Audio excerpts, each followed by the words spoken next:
Olá, o nosso boa noite a todos.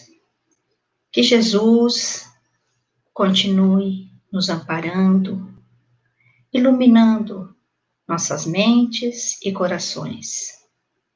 Que nestes momentos que muitas vezes temos tido a aflição, a perda de entes queridos, possamos juntos, esta noite, nos unirmos em pensamento, em reflexões, em sentimento, com o nosso querido Jorge Elahá. E para aqueles que já acompanham as nossas lives, que estão sempre às quintas-feiras, e quero aqui renovar um convite para você que ainda não se inscreveu no nosso canal, faça agora, inscreva-se, clique ali naquele sininho que aí você recebe as notificações das atividades que temos oferecido nestes momentos em que não podemos nos reunir presencialmente. Nós vamos dar continuidade, porque este mês de abril nós estamos abordando o livro dos Espíritos, que agora, dia 18 passado, completou 164 anos. Então, são 164 anos em que a humanidade tem a oportunidade de ter as explicações, as respostas a tantas perguntas que até então não tínhamos. É um livro que nos esclarece, mas que, acima de tudo, trazendo essa luz, conforta os nossos corações. Hoje, com o nosso querido Jorge Elahá, nós vamos refletir sobre a quarta parte do Livro dos Espíritos, sobre esperanças e consolações, o Código Penal da Vida Futura. Mas, antes de chamarmos aqui o querido Elahá, nós gostaríamos de trazer uma outra atividade, um outro convite a você.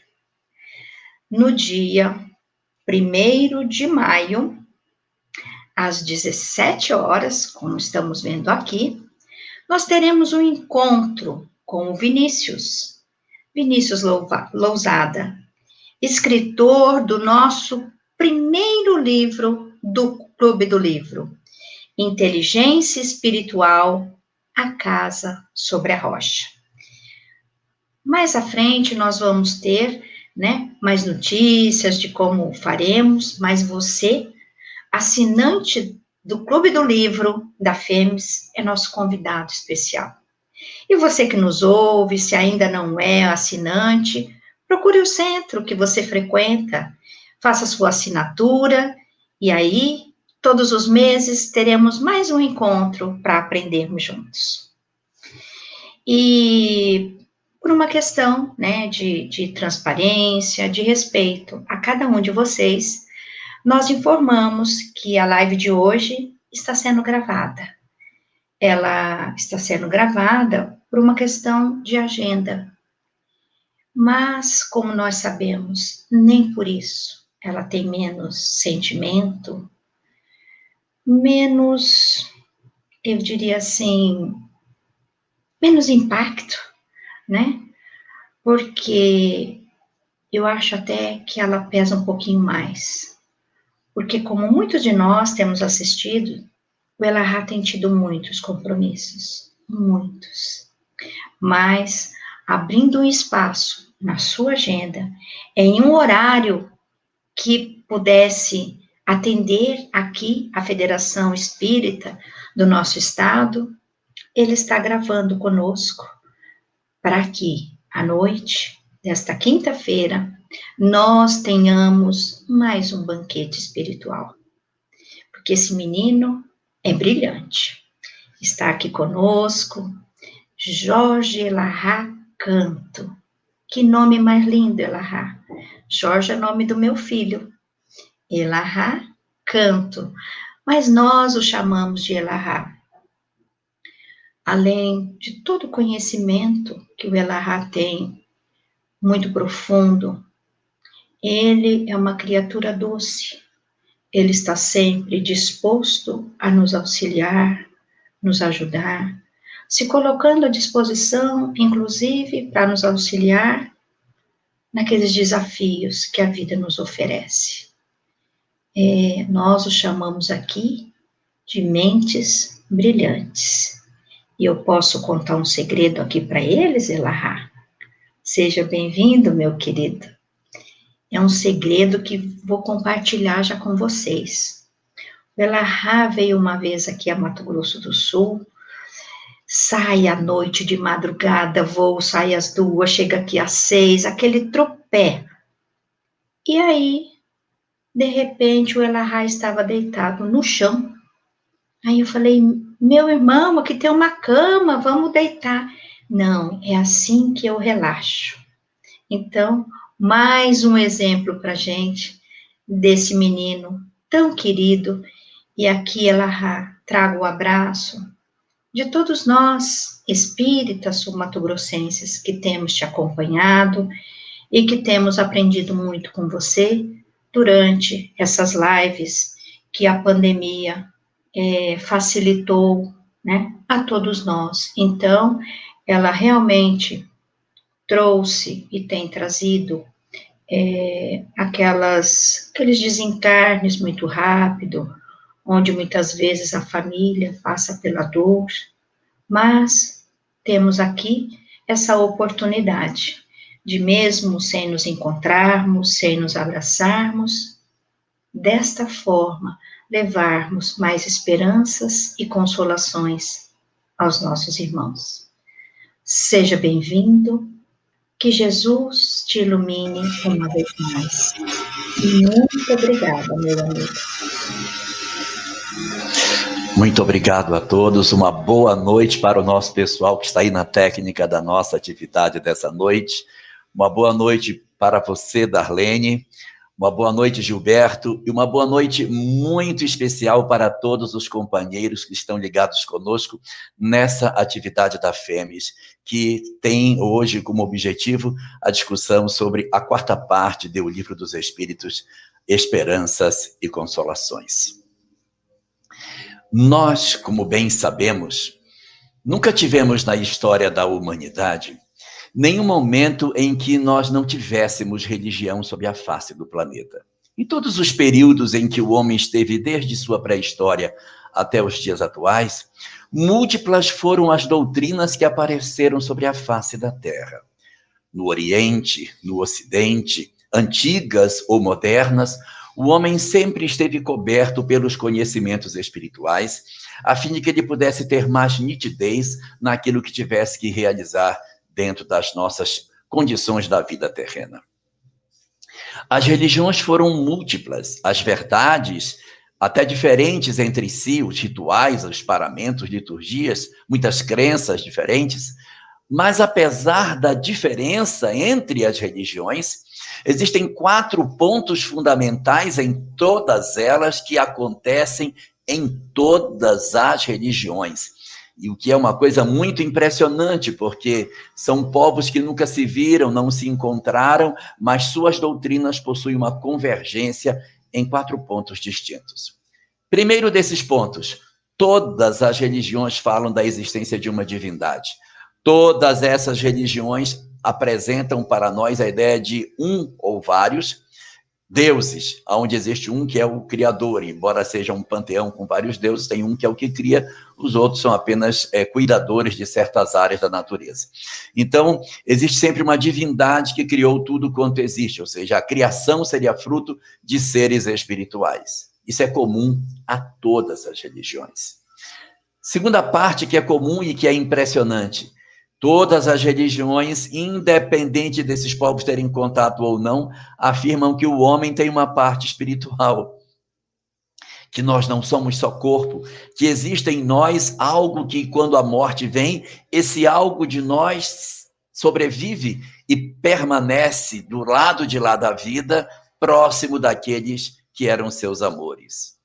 um sinal indelével da mediunidade na nossa história, porque só a mediunidade poderia dar ao homem essa compreensão, e isso a gente vê desde o princípio da nossa história. Uma terceira coisa que é muito comum em todas as doutrinas antigas é a presença de um código moral. Todas as doutrinas, todas as religiões possuem um código de conduta. Esse código de conduta diz aos homens o que fazer e o que deixar de fazer. É um código que é muito baseado na ideia da fraternidade, do amor. Muito curioso isso, como códigos de civilizações tão distintas conseguem ser tão semelhantes. E um quarto ponto muito curioso, que diz respeito às religiões como um todo, é que todas elas falam que após a morte haverá um período, um momento de avaliação das almas. Elas serão analisadas a partir do código que elas têm. Então, Deus, aquele criador do primeiro princípio comum, ele vai julgar essas almas do princípio 2 a partir do código, o princípio 3, para estabelecer um julgamento no princípio 4. E esse julgamento tem sempre o mesmo resultado. Egípcios, gregos, romanos, medos, persas, babilônios, caldeus, todos falam a mesma coisa. Aqueles que obedeceram o código de conduta, esses vão para um lugar bom. Os que não obedeceram o código de conduta terão como consequência um lugar ruim. Isso é tão impressionante porque parece estar no ideário humano esses 4 pontos. Mas o mais curioso de tudo isso é que quando Allan Kardec construiu o Livro dos Espíritos, o livro dele também tem 4 partes.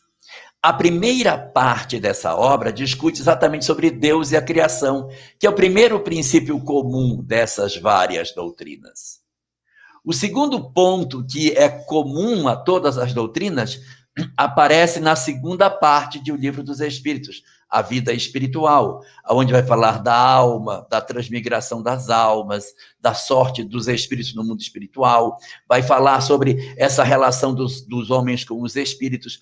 Tudo que diz respeito à vida do espírito está tratado na segunda parte do Livro dos Espíritos. A terceira parte do Livro dos Espíritos apresenta um código de conduta, as leis morais, que é muito parecido com o que as religiões antigas possuíam, os seus códigos de conduta que deveriam ser tratados.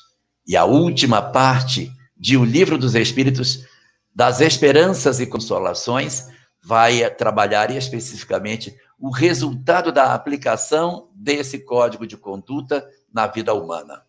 É a parte do Livro dos Espíritos que vai tratar especificamente sobre o que acontece com os homens a depender do que eles fazem das suas vidas em relação à proximidade com aquele código que estaria na terceira parte, o código chamado As Leis Morais.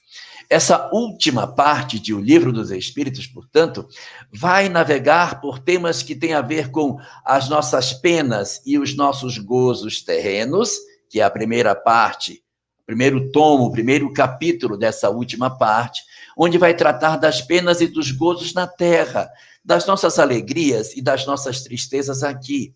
Vai falar sobre o que é a felicidade, o que é a infelicidade, vai tratar de um tema extremamente importante, principalmente nos dias atuais, a perda dos entes queridos, vai discutir sobre as relações entre as pessoas, que são as penas e os gozos na terra, as dores, as decepções, a ingratidão, o sofrimento, as afeições, todo esse processo da relação dos homens, de como é que a gente interpreta isso, está contido nessa parte do Livro dos Espíritos. Tratará das uniões simpáticas e as uniões antipáticas, principalmente na questão 940, vai falar sobre o temor da morte e vai fechar essa parte referente às penas e aos gozos da vida terrena, falando sobre o suicídio e apresentando a leitura que o Espiritismo nos apresenta sobre essa questão. Essa última parte, ou seja, essa quarta parte do Livro dos Espíritos, tem um segundo capítulo. Então, o primeiro que fala das penas e gozos terrenos, e, evidentemente, um segundo capítulo vai falar das penas e dos gozos lá no mundo espiritual. Aí não vai ser mais sobre a vida na Terra, vai conversar sobre o que acontece com as almas do lado de lá, após a morte, com relação à vivência ou não do código moral apresentado na terceira parte de O Livro dos Espíritos. É ali, nessa parte, chamada capítulo 2, que nós vamos ver a vida futura, o problema da presença de Deus nos sofrimentos humanos. Vamos trabalhar especificamente como que se dão as penas dos espíritos no mundo espiritual, para onde eles vão, essa ideia de céu, de inferno, de expiação, de arrependimento, quanto tempo os espíritos sofrem no mundo espiritual, como é que se dá todo esse grande mecanismo da transformação dos espíritos. Ele vai acenar com a reencarnação como a grande possibilidade de resgate dos espíritos, mas não vai se furtar de trabalhar no final desse capítulo sobre o conceito da chamada ressurreição da carne.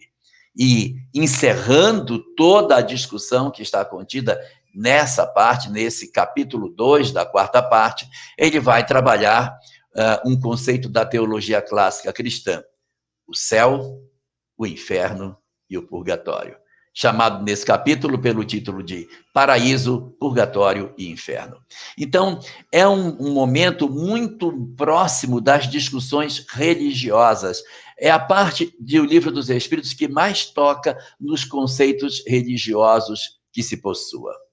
E, como nós bem sabemos, o Livro dos Espíritos depois foi trabalhado, distendido, ampliado nos seus conceitos a partir de obras posteriores que os meus colegas que me antecederam, trabalhando as outras partes de O Livro dos Espíritos, também já apresentaram, mostrando para nós que a primeira parte de O Livro dos Espíritos, que ainda vai ser trabalhado por Simão, deu origem à Gênese. A segunda parte, chamada O Livro dos Médiuns, vai distender a segunda parte. A terceira parte, o Evangelho segundo o Espiritismo, distendeu as leis morais. E essa quarta parte, chamada O Céu e o Inferno, vai ser distendida em 1865, com a feitura de uma obra importantíssima chamada O Céu e o Inferno. Eu, particularmente, tenho um carinho muito especial por essa obra. Foi a obra de Kardec que eu li que mais me impactou. Há muitas pessoas que dizem que quando leram o Evangelho segundo o Espiritismo se sentiram profundamente envolvidas, outras amaram o Livro dos Médiuns, outros se empolgaram com o Livro dos Espíritos ou com a Gênese. O livro que mais me impactou foi O Céu e o Inferno. Eu fiquei tão impactado quando eu li, que eu li, quando eu terminei de ler isso, eu preciso ler de novo. Aí eu voltei e li o livro todo de novo. Quando eu terminei de ler a segunda vez, eu preciso ler uma terceira vez. Eu voltei e li 3 vezes. Eu li 1, 2, 3 vezes o livro, aí foi que eu soltei. Quando eu soltei esse livro, O Céu e o Inferno, eu estava convencido daquilo que eu estava começando a conhecer. Eu tinha, na época, meus 18 para 19 anos, quando eu tive a chance de ler essa obra. Então, é ali, na leitura do livro O Céu e o Inferno, que vão se concretizar dentro de nós muitos conceitos sobre a história dos espíritos do outro lado, como vivem os espíritos, qual é a maneira como a doutrina espírita interpreta esse majestoso mecanismo da sobrevivência da alma e da relação dos espíritos com a lei de Deus, como se processam esses mecanismos das consequências das nossas vidas no mundo espiritual. Então, o livro Céu e Inferno é um convite a essa interpretação mais efetiva do que acontece conosco depois da chamada morte. E ele é muito interessante porque ele faz com que nós redefinamos os nossos conceitos e os nossos objetivos no seguinte sentido. Vamos observar dentro da literatura espírita do século XIX, ali, os vários companheiros que, junto com Kardec, produziram obras interessantíssimas, como, por exemplo, Gabriel Delane, Ernesto Bozano, César Lombroso, Gustave Gelley, Alexander Aksakov, William Crookes, Coronel de Rochas e vários outros, vamos perceber que esse pessoal produziu um material excelente para estudos, mas nenhum deles, eu não citei Leon Denis na lista, nenhum deles transcendeu o fenômeno para interpretar suas consequências. Só Allan Kardec e Leon Denis é que enxergaram uma consequência moral para os fenômenos. Os demais se ativeram a fazer o quê? Olha, existe vida após a morte, e eu vou provar que tem experimentos, testes, comprovações, repetições de fenômenos, discussões, análises. Mas Leon Denis e, fundamentalmente, Kardec é que se debruçaram sobre esse fenômeno para investigar as consequências morais de tudo isso que apresentavam. Os outros estavam preocupados em provar: existe sim mediunidade, existe sim vida após a morte, eu provo reencarnação. Kardec dizia: não, isso para mim não é suficiente, eu quero ir além. E ele começou a observar o quê? Ele começou a ver que os espíritos do outro lado da vida não estavam com a mesma sorte. Alguns estavam felizes e alguns estavam infelizes, e outros numa condição intermediária de nem felicidade, nem infelicidade, uns com muitas dores, muitas dificuldades, outros com menos, e ele foi percebendo que do lado de lá da vida não havia uma condição de igualdade, no sentido de que todos estavam no mesmo grau de felicidade. E foi aí, entendendo isso, que nasceu toda a discussão que diz respeito às consequências morais que o Espiritismo apresenta. Porque foi ao observar isso que Kardec disse: poxa, tem uns que estão bem, mas tem outros que não estão bem. O que está acontecendo para que uns estejam bem e outros não estejam bem? Qual é a raiz, qual é a causa desse processo de sofrimento ou de felicidade no mundo futuro? Existe alguma coisa que rege, esteja regendo esse fenômeno? Por que uns estão bem e outros não? Vamos investigar o que foi que esse pessoal fez ou deixou de fazer para que sirva de diretriz para os encarnados. Porque, ora, se eu percebo que quem age desta maneira fica bem, e quem age desta outra maneira não fica bem, segue-se um conselho para a humanidade: olha, essa é a rota para você ficar bem. E esse caminho, se você seguir, você não vai ficar bem. Surge aí as consequências morais, as leis morais do Livro dos Espíritos, e é exatamente na quarta parte que nós vamos ver o que aconteceu com os espíritos do lado de lá. O livro O Céu e o Inferno, na sua segunda parte, vai investigar 68 casos de espíritos do mundo espiritual para nos mostrar os que estão bem, que não estão bem, o que aconteceu, o que foi que houve para que eles estivessem assim. Kardec, então, analisa esses 68 e outros mais casos que ele tinha e começa a perceber como se existissem determinados mecanismos, determinada lógica na forma como os espíritos se apresentavam do outro lado da vida. Ele começa a perceber que existe alguns pontinhos que parecem ser comuns no grande fenômeno de desenvolvimento das nossas almas. E a partir dessa leitura que Allan Kardec faz, ele começa a costurar algumas ideias que poderiam dar a nós a percepção do que é essa receita? Quais são os mecanismos que existem na lei de Deus e que podem servir de baliza para nós para saber o que fazer ou o que fazer? É como se ele começasse a investigar esses fenômenos e começasse a descobrir uma lei que existe por trás dela. Um conjunto de princípios que se articulassem e que desenhassem para nós o que deveremos fazer para que a gente consiga efetivamente garantir para nós o nosso dom de podermos acertar em termos de conduta do lado de cá para alcançarmos a nossa condição de felicidade do lado de lá. E foi assim, juntando essas pecinhas, que ele compõe no livro O Céu e o Inferno, na sua primeira parte, no capítulo 7º, um conjunto de ideias que ele foi reunindo da sua observação e que compôs como se fosse, isso é de maneira didática, ninguém pode imaginar que isso foi uma coisa que é assim, mas ele foi encontrando nas análises alguns pontos muito significativos e escreveu, se deu ao direito de criar como se fossem artigos de uma lei, como se existisse uma lei. A lei como se fosse uma lei penal da vida futura. Só que existe no direito um termo que a gente usa para determinadas leis chamada código. O código é o termo que a gente usa quando tudo de uma determinada área está contido numa lei só. Ah, eu tenho o Código Penal. Por que que não chama lei penal, chama código? Porque tudo de penal está ali. O Código Tributário. Por quê? Porque está tudo ali. Quando você tem uma lei que ela chama todas as discussões para dentro dela, ela recebe o nome de código. Então, Kardec, inspirado nessa ideia, ele então faz no capítulo 7º um capítulo rotulado Código Penal da Vida Futura. O que seria esse Código Penal da Vida Futura?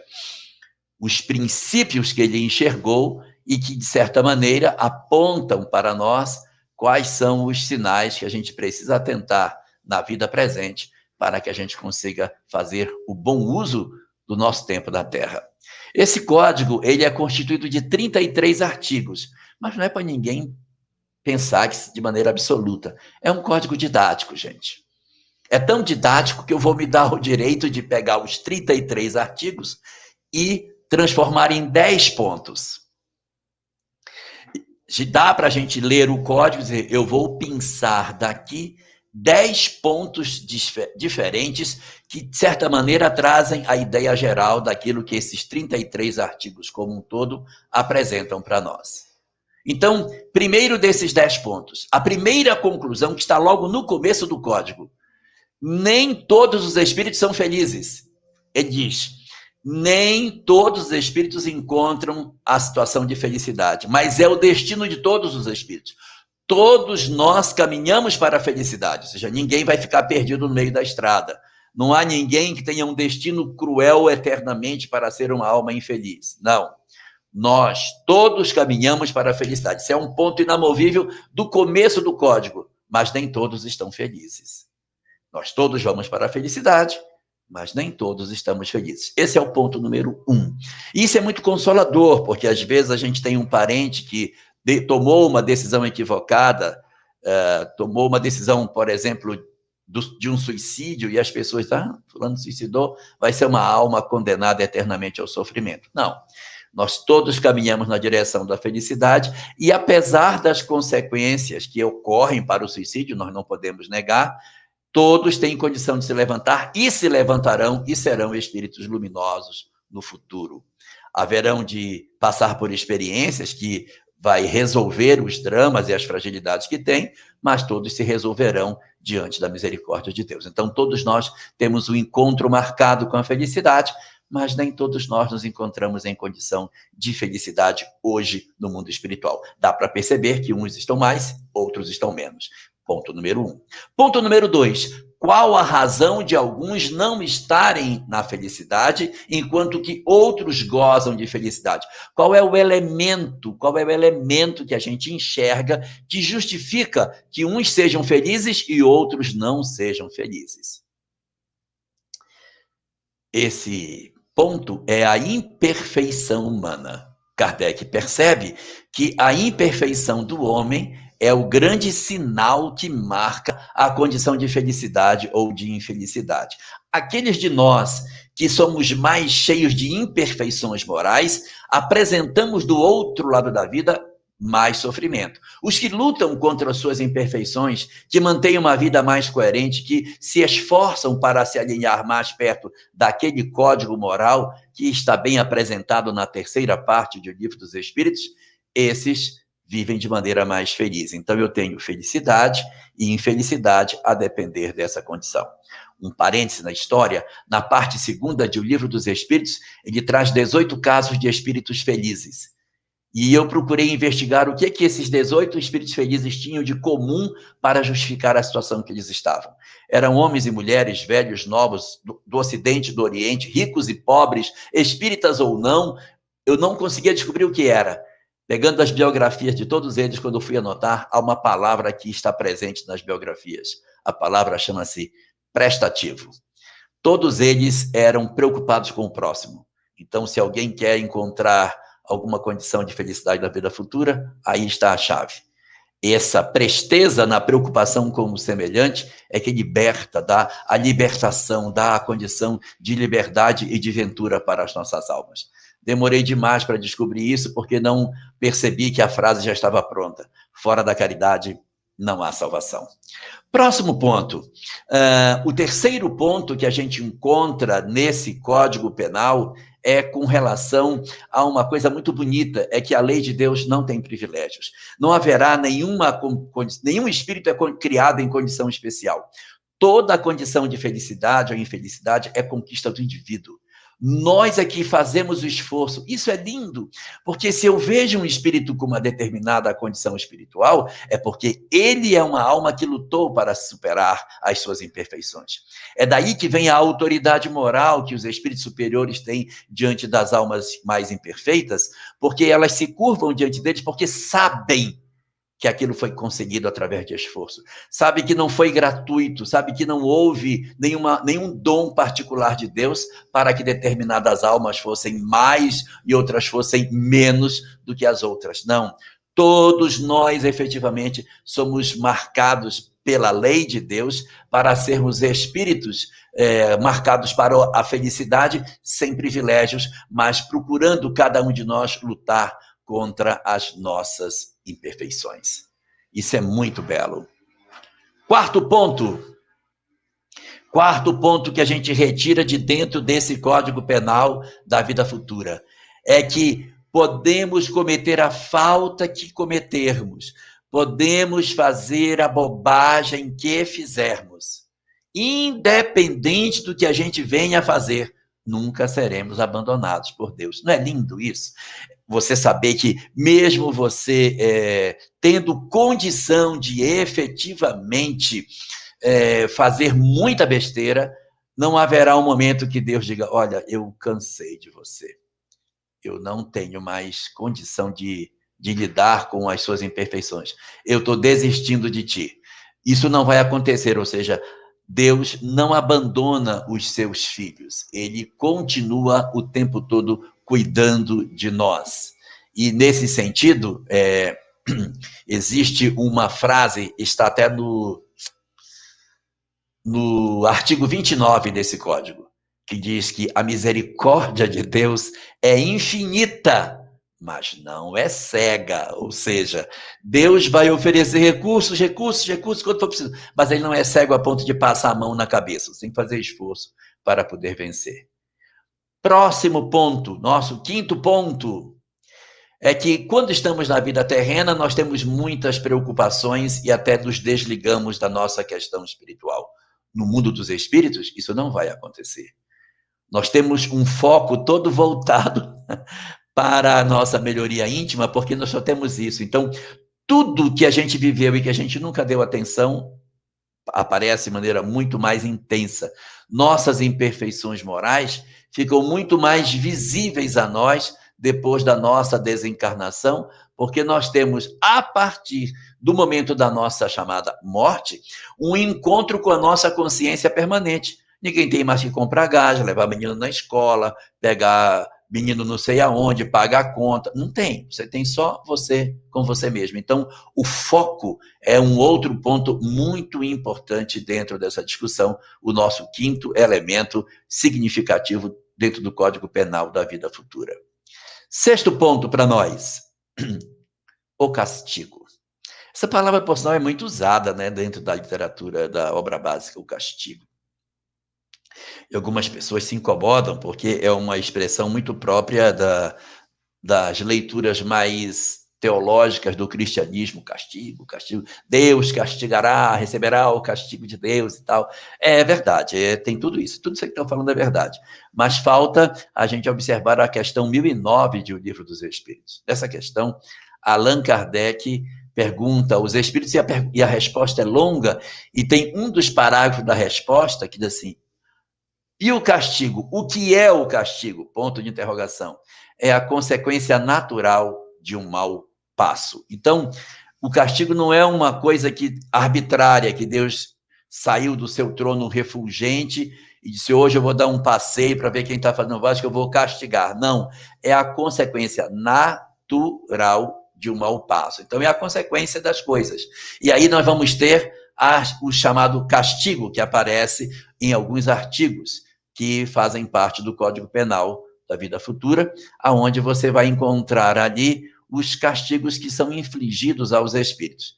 Entenda-se castigo como as consequências de seus maus atos. Primeiro ponto que os espíritos colocam sobre os castigos: não são físicos, são morais. Então, esse negócio de fogo, tortura, pendura pela língua e tal, não são castigos efetivos que estão colocados no livro O Céu e o Inferno. Não é. O Código Penal da Vida Futura, as penalidades são morais, mas eles têm duas crenças equivocadas. Eles creem que elas são físicas, e eles sofrem como se fosse fisicamente, mas elas são totalmente morais. E segundo, é que eles pensam que são eternos, quando, na verdade, os castigos são apenas até a mudança do indivíduo. Enquanto o indivíduo não mudar, então as suas características continuam sendo as mesmas. Ele não muda, o sofrimento permanece. Ele muda, aí automaticamente as suas condições de sofrimento vão alterando. O tempo, portanto, não é esse que eles pensam. Então, eles têm duas crenças equivocadas: que o castigo é físico e que o castigo é eterno, mas os castigos são apenas morais. Vamos para o 7º ponto dessa nossa discussão. 7º ponto é a duração específica dos castigos. O castigo, conforme é colocado pela doutrina espírita, ou seja, a consequência daquilo que fazemos, não é eterna. Ela tem o objetivo da educação do espírito. O espírito se educando, ela cessa. Enquanto o espírito não se educa, ela permanece. E no artigo 16, é um artigo muito importante desse código, são apresentadas as 3 etapas do processo de desenvolvimento da criatura. Quais são as 3 etapas? Arrependimento, expiação e reparação. O que é o arrependimento? Arrependimento é diferente de remorso. Remorso é você chorar pelo que fez de errado sem o desejo de mudar. Oh, meu Deus, o que eu fiz? Eu sou um monstro. Isso é remorso. Porque o remorso não garante que você não fará de novo. Eu tenho remorso do que fiz, mas se aparecer chorando, eu vou e faço novamente. Então, esse não é arrependimento. Arrependimento é quando eu digo: fiz errado e não vou fazer mais. Estou convencido de que não vou fazer mais. Eu não quero mais fazer. Então, isso é o arrependimento. Após a decisão do arrependimento, que não é suficiente, vem a segunda etapa, que é a expiação. O que é a expiação? É a volta para o cenário para ver se o arrependimento funcionou. Então, eu cometi uma falta e eu vou mudar a minha condição espiritual na medida em que eu me arrepender do que eu fiz. Quando eu me arrependo do que eu fiz, eu estou em condições de começar a entrar na fase 2, expiação. É me defrontar novamente com a mesma prova que eu falhei da outra vez.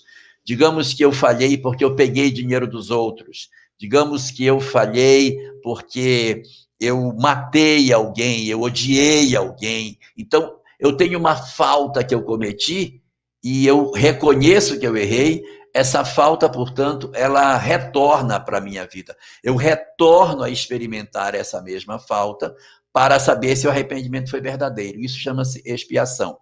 Mas expiar não é a condição de libertação espiritual, porque eu posso expiar e reclamar, eu posso expiar e fazer besteira, eu posso expiar e fugir da prova. Quer dizer, eu posso não dar um bom uso para a prova, porque eu posso ficar blasfemando contra Deus. Então, Quando isso acontece, a gente expiou, mas não resolveu. Qual é a consequência? Expia de novo.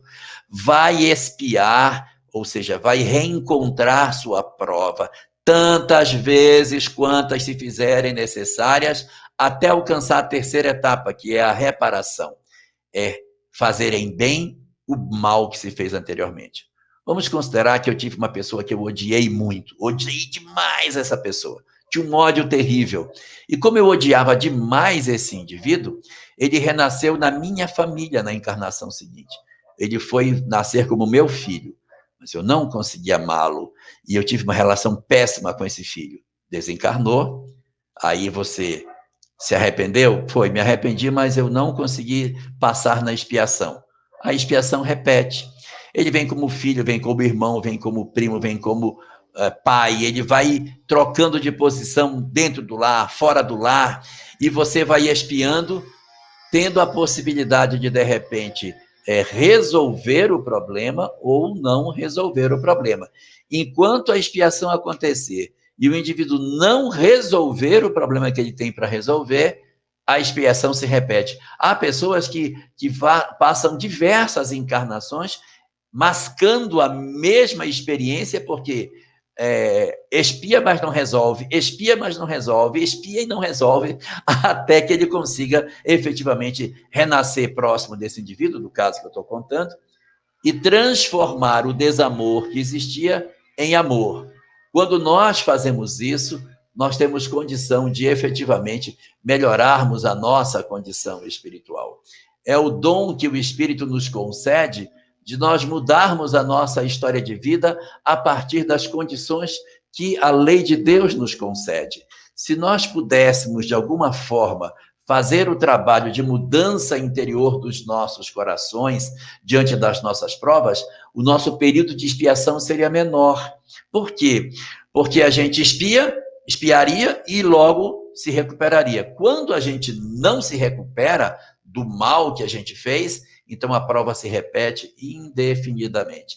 No livro O Evangelho segundo o Espiritismo, que nós já tivemos a chance de ver, nós observamos ali uma mensagem chamada O Bem Sofrer, onde mostra que não é o sofrimento que leva à evolução, é o aproveitamento do sofrimento, é o crescimento nosso com aquilo que está acontecendo conosco, é a chamada reparação, a última das 3 etapas. Então, só repetindo, a duração das penas não é eterna, ela demora de acordo com o esforço que o indivíduo faz para se transformar, é composto de 3 etapas, o arrependimento, que é fundamental para começar, depois a expiação, que é o reencontro com essa experiência, e o terceiro, a capacidade de desconstruir o mal, construindo o bem, educando as nossas almas e garantindo o futuro feliz que a gente tanto precisa. Vamos então agora para o 8º desses pontos. O 8º desses pontos do Código da Vida Futura diz que as penas são pessoalíssimas, tal como no Código Penal normal da vida terrena. Lá também as penas não excedem do indivíduo. Então, se alguém errou, não eu, a responsabilidade é do outro e não minha. Eu não respondo pelos erros dos outros, eu respondo pelos meus erros. Então, o que isso significa na prática? Significa que se eu ensinei meu filho tudo que eu podia, dei todas as orientações, ajudei, coloquei ele de pé, ensinei o bom caminho, mas ele entrou pelo mau caminho, eu não vou ser responsabilizado pelo mal que ele faz, porque cada um responde pelos erros que comete. Se eu me dediquei, fiz tudo que eu podia e ele não ouviu meus conselhos, a responsabilidade é dele. Ora, se cada um responde pelas suas próprias faltas, as minhas faltas, só quem vai responder sou eu. Então, se eu tenho um filho e o filho é rebelde, mas eu não o educo, eu não faço o processo de educação, desisto dele e digo, meu querido, você é uma alma impermeável, vá se virar para lá. E deixo essa pessoa para lá. Quando eu faço isso, quando eu me afasto dele e desisto do processo educativo e ele erra, aí eu tenho parcela de culpa. Mas foi ele que errou. Mas eu aí, nesse segundo caso, eu contribuí para o erro dele. Então, cada um responde pelas suas faltas. Sim, o pai diligente de filhos maus não responde pela falta do filho mau, mas o pai imprevidente que tem filhos maus, ele tem parcela de responsabilidade com os filhos, porque ele não cumpriu todo o dever de pai no processo educativo dessas criaturas, então ele assume parcela de responsabilidade dos equívocos que esses companheiros cometem. Então, é pessoalíssima? Sim, é pessoalíssima. Mas é pessoalíssima em cima daquilo que eu tenho de compromisso na história dos outros. Penúltimo ponto dessa nossa discussão. Quando Kardec, no item 24, quando ele está tratando especificamente no artigo 24 sobre as condições de sofrimento do espírito do mundo espiritual, ele fala de qual é o maior castigo que o espírito sofre do lado de lá. A presença das suas vítimas. Esse é um constrangimento marcado para os espíritos. A presença de suas vítimas lhe constitui suplício cruel. Porque você ter prejudicado alguém e, de repente, no mundo espiritual, que você está sofrendo as consequências de sua imperfeição, você estar diante daquele que realmente foi sua vítima e que agora está diante de você, é uma punição muito forte que os espíritos sentem nesse momento. Por isso, é considerada por Allan Kardec um item significativo, a punição que a gente recebe pela presença da vítima diante das nossas existências. E o último dos pontos do Código Penal da Vida Futura diz respeito à grande chave de libertação das nossas almas. Allan Kardec, analisando o Código Penal da Vida Futura, conclui que, depois de todas as mudanças e transformações que o indivíduo apresenta, ele precisa de uma oportunidade de recomeço. E essa oportunidade de recomeço chama-se reencarnação.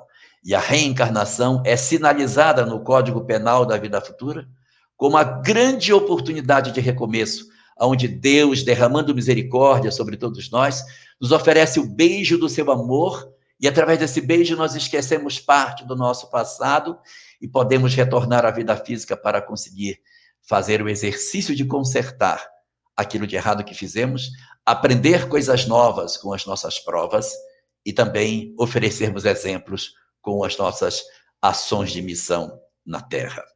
É um majestoso código de conhecimento extraordinário que nós encontramos dentro da revelação espírita, que agora, no dia 18 de abril, completou 164 anos, como bem lembrou a Darlene para nós no começo da nossa live. É magistral o trabalho que Allan Kardec produziu e todo esse conhecimento ele é essencial para os nossos dias de hoje.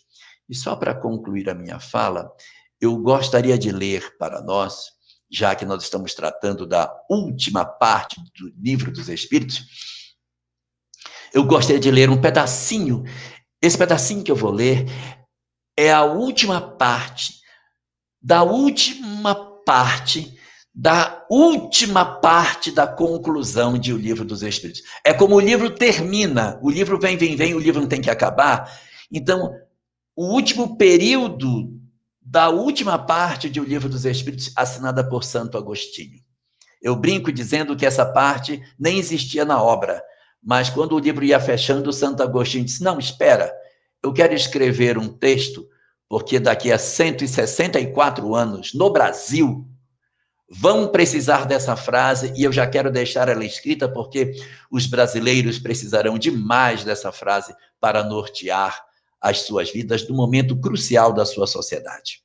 Hoje nós vivemos um período de muita polarização política do nosso Brasil e nós estamos vivendo um acendrado processo de esquecimento das verdades espíritas, elegendo como lideranças pessoas que efetivamente não têm a autoridade moral para assim se colocarem. A nossa única referência moral chama-se Jesus. Ele é o único elemento que norteia as nossas existências.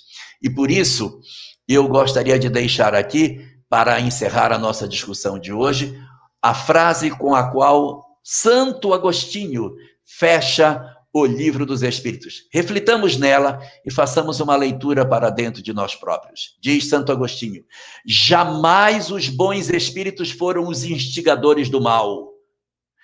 Jamais aconselharam ou legitimaram o assassínio ou a violência de qualquer natureza. Jamais estimularam o ódio entre os partidos, nem a sede de riquezas e nem de honras, nem a avidez dos bens da terra. Os que são bons, humanitários e benevolentes para com todos, esses são seus prediletos e prediletos de Jesus, porque seguem a estrada que este lhes edificou para chegarem até ele. Pensemos nisso e lembremos que tudo que fazemos aqui ecoa na eternidade. Se nós publicamos mensagem de ódio, independente de que lado estejamos, nós não estamos a favor do bem. Reflitamos sobre tudo isso e cumpramos o papel de fazermos todo o bem possível para que a nossa sorte no mundo futuro seja maravilhosa e tenhamos feito bom uso do conhecimento que o Espiritismo nos concedeu. Uma boa noite para todos nós e que Deus abençoe as nossas vidas. Você está sem som. Isso aqui é para testar, Lahá, se vocês estão ligados, entendeu? Mas, meu querido, maravilhosa reflexão. Como sempre, um pensamento lógico, um encadeamento que traz a todos nós essa possibilidade dessa reflexão, um convite para revisitarmos a obra O Céu e o Inferno, e esse final magnífico. Penso que todos nós devemos voltar, e ao recebermos também essas mensagens, sejamos nós o filtro, para não estarmos passando, repassando, né? E com isso também, por mais que não façamos, contribuirmos de algum modo. Sabemos, meu amigo, da complicada agenda que você tem, mas queremos te convidar para estar conosco muito em breve, porque você é muito caro, muito querido aqui entre nós. Que Jesus te ilumine, que Jesus te proteja, Lahá, e que você continue nos auxiliando nesta caminhada. Obrigado. Beijo, meu amigo. Deus te proteja. Uma boa noite para você, uma boa noite para todo o nosso pessoal aí da técnica e uma boa noite especial para todo mundo que esteve ligado conosco. Um abraço para todos. Que Deus nos guarde. Que assim seja, que assim seja.